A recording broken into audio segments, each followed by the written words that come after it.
What's up, everybody? Welcome to Podcast Now. I'm Alex, and in this video, I want to talk about Ghost of Yotei yet again. I wasn't planning on doing back-to-back days of videos on this here, but it really seems like Sucker Punch is in the mood, and I mean, the game is coming out in just about a month and a few days, so I imagine they're going to be starting to show quite a bit, almost at a daily pace, on social media. I don't know if I'll make a daily video on it, but, they announced that the game has gone gold. That was the really, really big news of today, and then they showed a trailer about a minute or so long with melee and ranged weapons. I'll talk about that one in a second, but just, going gold.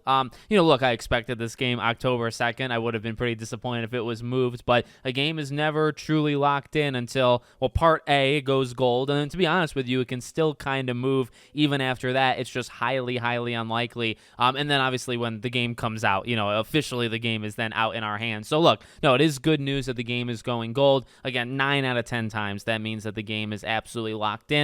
We got an incredible September and October ahead. So many freaking games, literally almost like a back-to-back day type situation, including Ghost of Yotei on the 2nd. I think Digimon comes out just a day later. So it's nuts even going into October. But that was the big news of the day, that they locked it in. And then again, taking a quick look at that trailer, I will say this. I like these trailers quite a bit, especially because, this is literally just pure gameplay. This is kind of like the perfect run, right? And I mean, maybe you guys can let me know in the comments, like, these are the things that I always wish I can pull off in games and then I never can, right? Like, this is a person that sat down to record this and really probably did this like 5 to 10 times, right? Like, really mastered, okay, I'm going to shoot this person, then I'm going to go here, then I'm going to do this. The enemies are going to do this, and that. Normally I can never pull it off in the way that they do, but it's a minute and 14 of her just absolutely annihilating these people with what the trailer says, right? Close kind of range, her swords, and then long range with the different guns, and it just looks so freaking good. Maybe I think I'm getting more and more excited the more I see of it, and then also maybe I already said this in past videos, but like behind the scenes, I'm replaying Ghost of Tsushima, so I got like that combat and just like the movement. And what I'll say, even in the very beginning of the trailer, and we've seen this before, and like this is not necessarily brand new stuff, but just the way she moves, like after she swings and she does the smoke bomb, when she's moving to her left, it still resembles, Jin. It still resembles, honestly, Cole, going back to like an Infamous, like almost that floaty type of feel, which I would say, and I would argue, went all the way back to Sly Cooper. Generally how these characters kind of have a floatiness to their movement when they're climbing, when they're jumping.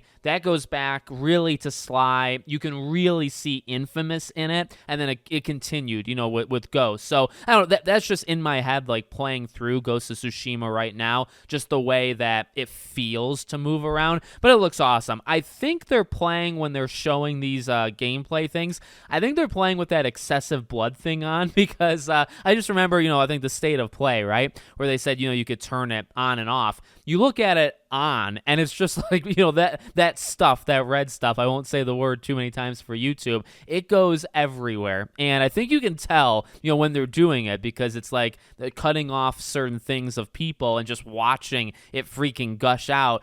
Doesn't look the same when you turn it off, right? There is less blood when you turn it off, obviously. It looks really, really good. Again, I think it's just to stress different ways of handling situations, kind of that fluidity, and although I feel I can never pull off that perfect kind of chain reaction type thing that they're doing in this, it still looks so freaking good. I'm getting more and more excited to play it, and then again, in collaboration with it going gold, like, we're good. This game is getting closer. It's officially locked in.